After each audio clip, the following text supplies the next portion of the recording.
ba yung nag-create ng souffle pancake? Tara!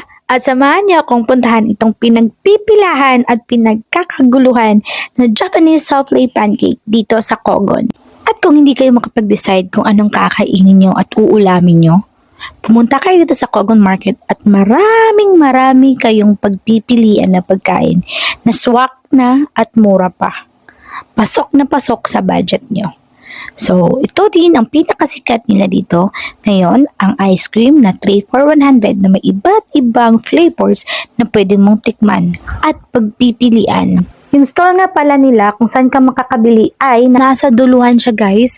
Malapit siya sa may RD Pawn Shop. Hanapin mo lang ang food cart ni Ma'am Nelly's Japanese souffle pancake na may iba't ibang flavor at iba't ibang klaseng pagpipilian. May iba't ibang flavor sila guys na yung price range nila is nasa 50 pesos to 85